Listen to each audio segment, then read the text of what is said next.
Volvo mise sur les petits SUV pour développer ses ventes en Europe. Après le lancement du XC40 en 2018, qui a d'ailleurs été élu voiture européenne de l'année, on découvre aujourd'hui le X30. Alors il fait 19 cm de moins que le XC40, donc son grand frère dans la gamme des SUV chez Volvo. On est donc à 4,23 m de long, ce qui en fait finalement un concurrent d'une Mégane E-Tech ou encore de la MG4. Un format très compact qui lui permet d'être agile en ville. En revanche, on va manquer forcément d'espace pour les passagers à l'arrière ou encore au niveau du volume de coffre. On est ici sur un modèle qui est proposé exclusivement en version 100% électrique, comme sa cousine du groupe Geely qui détient aussi Volvo et qui propose depuis l'an dernier le Smart #1. Au niveau du design, on est vraiment sur un style assez différent des dernières créations de chez Volvo et notamment du XC40 avec cette signature lumineuse à l'avant, le marteau de Thor avec ce petit dessin en forme de gros pixels qui lui donne un côté rétro-futuriste. Même chose à l'arrière avec ce dessin des feux qui est assez original et qui reste aussi moderne. On notera également le petit bouton assez discret pour ouvrir le coffre qui est juste au-dessus du logo Volvo écrit en toutes lettres.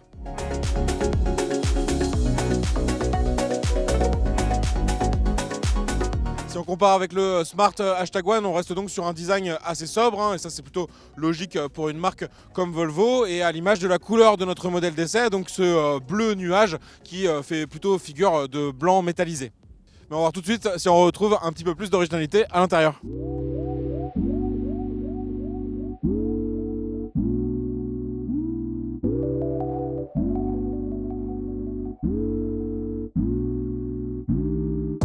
Et oui, à bord de cette EX30, on en a de l'originalité, notamment au niveau du choix des matériaux. On voit tout de suite cette matière un peu plastique qui est en fait fait à partir d'éléments recyclés. Donc ça, c'est très à la mode sur toutes les voitures électriques, apporter cette petite touche environnementale et utiliser de plus en plus de matériaux recyclés. L'autre tendance actuelle dans l'automobile qu'on retrouve dans cette EX30, c'est le côté vraiment épuré. On n'a aucun bouton sur la planche de bord. Tout va se jouer au niveau de la tablette tactile au centre qui va concentrer à la fois les informations de conduite sur la partie haute, parce que oui, je n'ai pas de compteur derrière le volant, un peu comme sur les Tesla Model 3 et Model Y.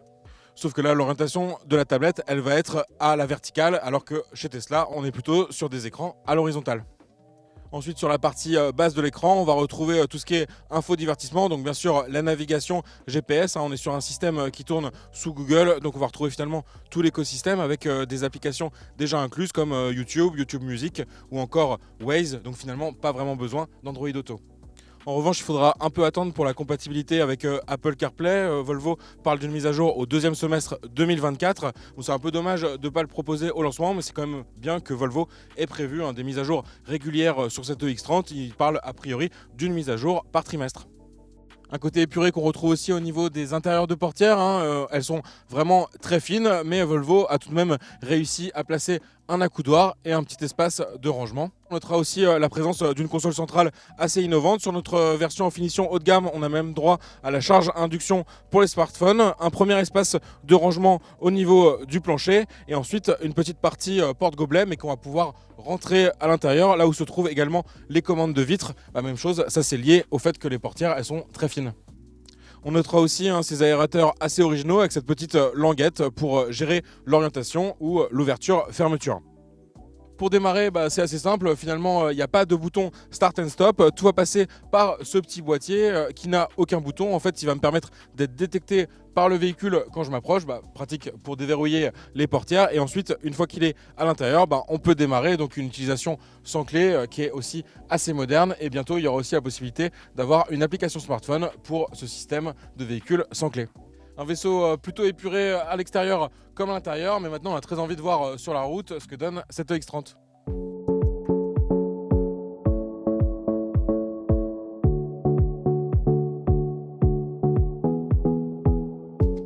Petit détail que vous avez peut-être vu à l'intérieur, derrière la planche de bord, on a en fait une grande barre de son, donc bien sûr pour la musique, la radio. Donc nous, notre sentiment, il est un petit peu mitigé à l'écoute parce que certes, elle fournit un son assez puissant et d'une qualité assez correcte, mais on a moins cet effet de spatialisation qu'on a d'habitude dans les intérieurs audio premium, surtout là on est sur un système Harman Kardon. Du côté de la motorisation électrique, cette EX30 il démarre avec une version propulsion, donc un moteur situé à l'arrière qui fournit une puissance de 272 chevaux et il est associé en version d'entrée de gamme à une batterie 51 kWh, donc là il faut compter à peu près 344 km d'autonomie officielle annoncée. Nous, on est sur une version intermédiaire qui est toujours en motorisation propulsion, mais avec une batterie un peu plus importante, 69 kWh. Et ça va permettre d'avoir environ 475 km d'autonomie annoncée. Et enfin, on a une troisième version qui va chapeauter la gamme, donc toujours avec la grosse batterie, mais qui va ajouter un deuxième moteur à l'avant pour une puissance totale de 428 chevaux. On a roulé un petit peu plus de 260 km aujourd'hui et on a consommé environ 18 kWh au 100. Bon, ça c'est assez logique, on a fait quand même un peu d'autoroute à 130 km/h et sinon de la circulation en ville et pas mal de petites routes dans les jolis paysages de Camargue. Globalement, l'impression sur la conduite elle est assez positive, on est bien installé, le véhicule il est confortable, assez silencieux, c'est important pour une voiture 100% électrique. On est un petit peu troublé par l'absence de compteur derrière le volant. Il faut quand même aller chercher un petit peu loin l'information, notamment bien sûr la vitesse au niveau de l'écran central. Surtout qu'on aurait peut-être aimé paramétrer justement cette partie présentation des informations de conduite en prenant par exemple toute la surface de l'écran si on n'a pas besoin de navigation GPS. Donc ça c'est un petit peu dommage, sachant qu'on n'a pas non plus d'affichage tête haute pour afficher ce genre d'informations directement dans le pare-brise.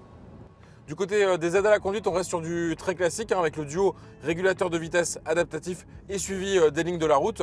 Il y a juste une petite subtilité, c'est qu'on peut l'activer de deux manières, soit avec le bouton qui me permet d'enclencher marche avant, marche arrière ou mode parking, ou sinon directement sur le volant.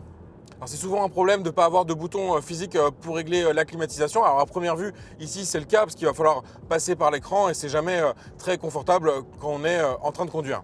Mais heureusement, la parade qui se développe de plus en plus, c'est des assistants vocaux assez perfectionnés. Et là, il me suffit d'appuyer sur un seul bouton, à l'écran ou au niveau du volant.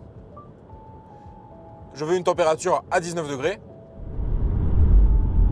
Bien sûr, je règle la température à 19 degrés. Et voilà, donc c'est fait. Voilà, des petits soucis d'ergonomie, même si la copie elle est globalement très positive. C'est dommage quand même de ne pas proposer ce véhicule au lancement avec au moins Android Auto et CarPlay. En termes de puissance, cette version propulsion avec la grosse batterie, elle nous a semblé complètement satisfaisante. On reste sur un véhicule qui est déjà très dynamique après à voir ce que donne la version 4 roues motrices pour ceux qui en veulent un petit peu plus sous le pied. A noter qu'on n'a pas non plus de mode de conduite, donc de mode sport ou de mode éco. Le seul paramètre sur lequel je vais pouvoir finalement jouer sur la conduite, ça va être un mode one pedal. Donc ce mode il désigne en général l'usage unique de la pédale d'accélérateur. En fait quand je vais la relâcher, je vais décélérer tellement que je vais pouvoir aller jusqu'à l'arrêt dans une situation de conduite urbaine ou vraiment fortement baisser la vitesse façon un peu frein moteur sur des petites routes. Et là ça marche plutôt bien puisque en effet avec ce mode activé je ne vais pas vraiment pouvoir aller jusqu'à l'arrêt en ville, mais en tout cas sur petite route on a vraiment cet effet frein moteur, alors que sans ce mode one pedal activé, je vais vraiment avoir un mode roue libre où quand je vais relâcher la pédale d'accélérateur, le véhicule va continuer sur sa lancée.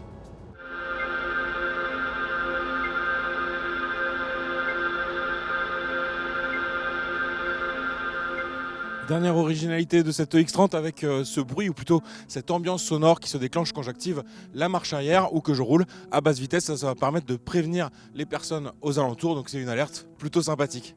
Côté tarif, Volvo veut frapper fort avec ce modèle puisqu'il démarre à partir de 37 500 € et donc pour se rendre compte c'est 12 000 € de moins que le XC40 en version électrique. Donc un geste fort quand même pour une marque au positionnement premium. Par contre ce tarif ce sera le EX30 avec la petite batterie.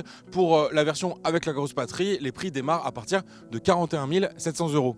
Et pour notre modèle d'essai, en comptant la finition ultra, donc le haut de gamme chez Volvo et les options, on dépasse tout de même la barre symbolique des 50 000 €.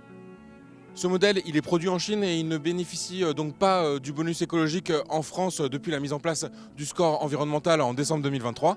C'est un peu dommage car Volvo il revendique justement le meilleur bilan carbone de sa gamme sur ce modèle en prenant en compte tout le cycle de vie du produit, donc la production puis la partie sur la route. Une aide à l'achat française que ce modèle devrait toutefois retrouver l'an prochain. Après la production en Chine pour les premières livraisons cette année, la production elle doit démarrer en 2025 à l'usine Volvo de Gand en Belgique.